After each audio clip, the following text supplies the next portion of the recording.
భోగాపురం ఎయిర్‌పోర్ట్‌ను త్వరలోనే ప్రారంభించేందుకైతే చకచకా ఏర్పాట్లు జరుగుతున్నాయి. అయితే ఒకవైపు భోగాపురం ఏర్పాట్లకు పనులు ఒకవైపు జరుగుతా ఉంటే, భోగాపురం విమానాశ్రయాన్ని ఉపయోగించే ప్రయాణికులు, నగరవాసుల నుంచి అయితే దీనిపైన తీవ్ర అభ్యంతరాలు, ఆందోళన వ్యక్తమవుతున్నాయి. ముఖ్యంగా ఈ ఎయిర్‌పోర్ట్‌కు చేరుకోవటానికి ట్రాఫిక్ సమస్య చాలా క్లిష్టంగా మారుతుందనే అభిప్రాయం అయితే వ్యక్తమవుతుంది. ఇక్కడి నుంచి భోగాపురం చేరుకోవటానికి దాదాపుగా గంటన్నర సమయం పడుతుందని, చెక్ ఇన్ కోసం ఒక గంట ముందే అక్కడ ఉండాలి కాబట్టి ఎవరైనా భోగాపురం ఎయిర్‌పోర్ట్ వెళ్ళాలంటే కనీసం 2.5 గంటల ముందు ఇంట్లో నుంచి బయలుదేరాల్సి ఉంటుందని, దీనివల్ల చాలా ఇబ్బందులు తలెత్తుతాయని, డెడికేటెడ్ కారిడార్స్ రూపొందించి ఉంటే ఈ సమస్య ఉండేది కాదనే అభిప్రాయం అయితే వ్యక్తమవుతోంది. దీనికి అధికారుల నుంచి రకరకాల స్పందనలు వినిపిస్తున్నాయి. ముఖ్యంగా ఆర్టీసీ ఏసీ బస్సులను తయారు చేసి ఏసీ బస్సులను రంగంలోకి దింపి నేరుగా ఈ విమాన ప్రయాణికులను విశాఖ నగరంలోని పలు ప్రాంతాల నుంచి ఎయిర్‌పోర్ట్‌కు చేరవేస్తామని, ఎటువంటి ఇబ్బంది లేకుండా చూసుకుంటామని చెప్తున్నారు.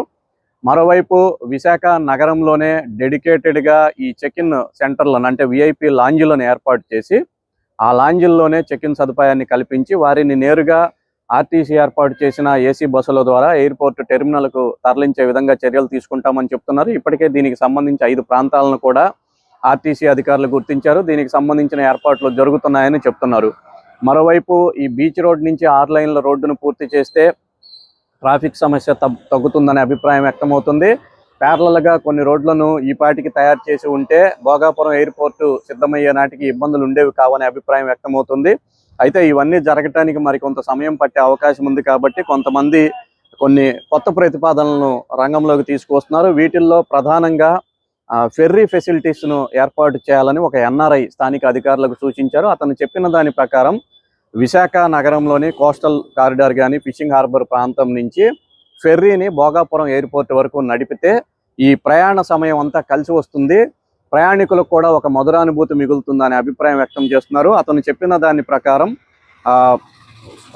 కోస్టల్ కారిడార్, కోస్టల్ బ్యాటరీ ఏదైతే విశాఖ ఫిషింగ్ హార్బర్ వద్ద ఉందో, ఇక్కడికి విమానంలో ప్రయాణించాలనుకునే ప్రయాణికులు వస్తే వాళ్ళను ఫెర్రీ ద్వారా భోగాపురం సమీపంలో ఏర్పాటు చేసిన ఈ హార్బర్ ప్రాంతానికి తీసుకువెళ్ళటానికి 40 నిమిషాలు సమయం పడుతుందని, కాబట్టి ప్రయాణానికి సంబంధించిన ఎటువంటి ఇబ్బంది ఉండదని, ఈ పర్యాటకులకు కూడా ఒక మధురానుభూతి మిగులుతుందని, దీనిని ఏర్పాటు చేయడం ద్వారా ఇటు బీచ్ టూరిజం కూడా అభివృద్ధి చెందుతుందనే అభిప్రాయాన్ని అయితే అతను వ్యక్తం చేశాడు. ప్రధానంగా ఇందుకోసం భోగాపురానికి సమీపంలో కొన్ని ఏవైతే ఈ